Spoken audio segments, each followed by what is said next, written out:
J'ai gagné 25 000 € sur TikTok en seulement un an sans même avoir besoin de faire de danse. Moi c'est Dali, j'ai commencé les vidéos YouTube il y a 3 ans et aujourd'hui je cumule près de 1,5 million d'abonnés pour 600 vidéos postées. Ouais, ça fait beaucoup. À 21 ans je gagne super bien ma vie, les marques se battent pour travailler avec moi et je suis même invité à faire un TEDx. Mais la vérité, c'est que ça n'a pas toujours été comme ça. Ma première année sur YouTube, j'ai quasiment posté une vidéo par semaine et j'ai gagné 0 €.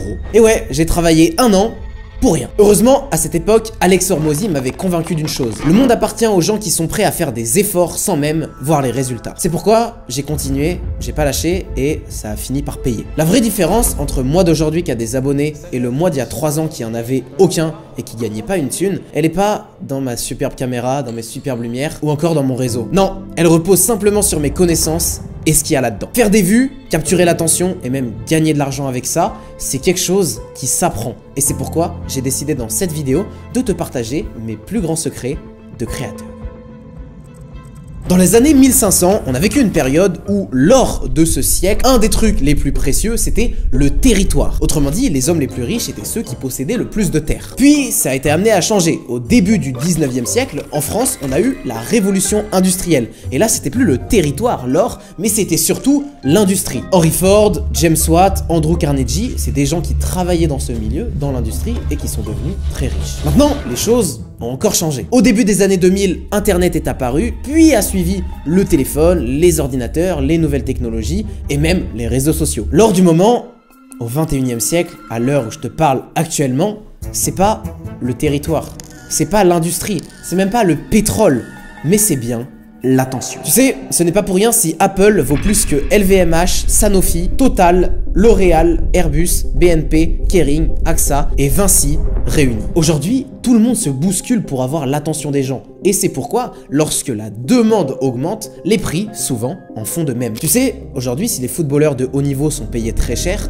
c'est pas spécialement parce qu'ils savent faire un tour du monde de leur mauvais pied. Non, c'est simplement parce que tout le monde quasiment regarde le foot. Il se passe exactement la même chose avec l'UFC en ce moment, où on voit que les combattants gagnent de plus en plus d'argent, mais ça, c'est simplement la conséquence du fait qu'il y ait beaucoup plus d'engouement autour de ce sport et qu'il a été légalisé récemment en France. Il y a une règle que j'aime bien qui dit que si vous voulez gagner des millions d'euros, alors vous devez impacter des millions de personnes. L'attention, c'est la compétence du 21e siècle et coup de bol, ça s'apprend.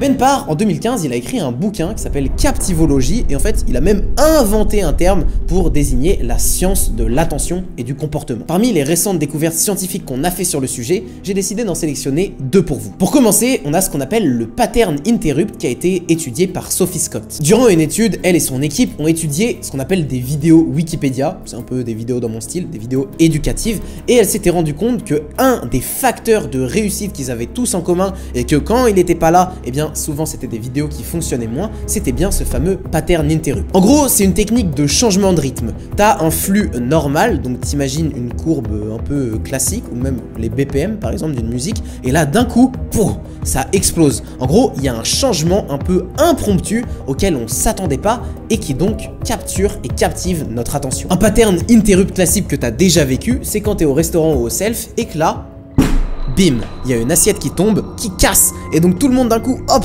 porte son regard là-bas, et applaudit en général si c'est une bonne cantine. Et en fait, ça c'est un mécanisme de survie, parce que avec une approche évolutionniste, on s'est rendu compte que c'était quelque chose de vraiment très important. Imagine, tu te balades tranquillement dans la forêt, et là d'un coup, il y a un petit bruit dans un buisson ou quoi, il faut absolument que tu sois préparé, et que tu y prêtes attention, si jamais tu dois t'échapper ou partir en courant. Maintenant, ce qui fait surtout un bon pattern interrupt, c'est de s'exprimer au système 1. C'est une notion dont parle Daniel Kellman, qui est le système 1 et le système 2, un super bouquin a été écrit sur le sujet.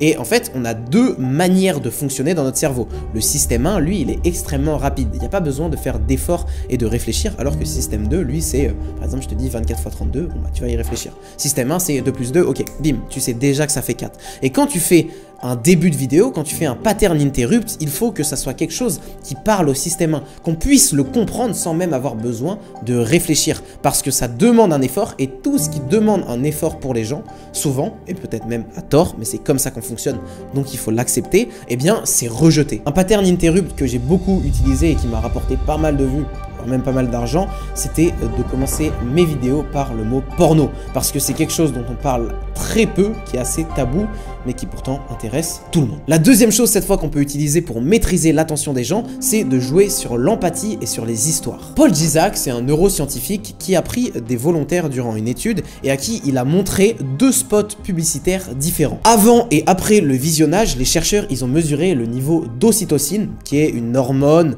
qu'on retrouve notamment lorsqu'on fait par exemple des câlins aux gens, mais qui est aussi impliquée par exemple dans l'empathie, et on voulait voir à quel point est-ce que le spot publicitaire pouvait susciter de l'ocytocine chez les gens qui regardaient et quel était l'impact direct sur la perception de la pub. Résultat, on s'est rendu compte que le spot publicitaire qui provoquait la plus grande montée d'ocytocine était celui qui était le plus apprécié, mais surtout qui créait le plus d'empathie et d'engagement. Mais comment est-ce qu'on a fait ça? Quelle était la particularité du spot publicitaire qui avait ce plus haut taux d'ocytocine? C'était celui qui comportait une bonne structure narrative. Raconter des histoires, c'est un truc qui existe depuis la nuit des temps. D'ailleurs, ça a un effet Lindy assez important et c'est un bon signe comme quoi c'est quelque chose d'intéressant, notamment parce que nous les humains, on adore ça et depuis qu'on est petit, on nous en raconte. Il y a un moment sur les vidéos courtes, j'ai lancé un format qui était un peu leçon de vie, c'était une voix off avec des images qui étaient assez sympathiques dans lesquelles je racontais une histoire et ces vidéos ont vraiment cartonné, je pense notamment pour cette raison, parce qu'il y avait un très bon storytelling et à chaque fois je faisais en sorte de raconter quelque chose d'intéressant, mais surtout de raconter une histoire. Maintenant, pour raconter des histoires, il y a 2 styles. Le premier, manufacture. Donc tu vas créer de A à Z ton histoire, tu vas prendre le parcours du héros, etc.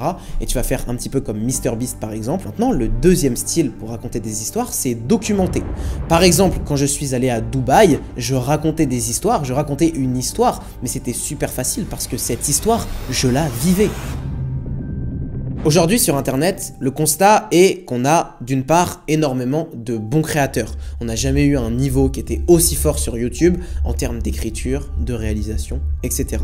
Mais de l'autre côté, on a aussi le penchant inverse où on n'a jamais eu autant de mauvaises vidéos. Pourquoi? Parce que la barrière à l'entrée est extrêmement faible. Avant, pour faire du cinéma ou pour passer à la télé, il fallait avoir un sacré bagage technique. Mais aujourd'hui, n'importe qui, et les stats en témoignent, 86% des gens qui ont TikTok ont déjà posté une vidéo. Ça veut dire que tout le monde quasiment s'est déjà essayé un petit peu à l'exercice. Mais c'est ce qui fait malheureusement qu'on a de plus en plus de bruit. On a des très bonnes vidéos qui sont le signal et qui sortent du lot, mais tout le reste, c'est un peu les informations, c'est du bruit. Mais ça, en vrai, c'est une bonne nouvelle. Parce que ça veut dire quoi? Ça veut dire qu'il y a plein de créateurs qui sont mauvais et qui donc sont très faciles à dépasser. Aujourd'hui, faire partie du top 10%, 5% des meilleurs créateurs, c'est pas si compliqué que ça. Il suffit de se former, d'y mettre un petit peu de temps, un petit peu d'effort et ça finit par plutôt bien marcher.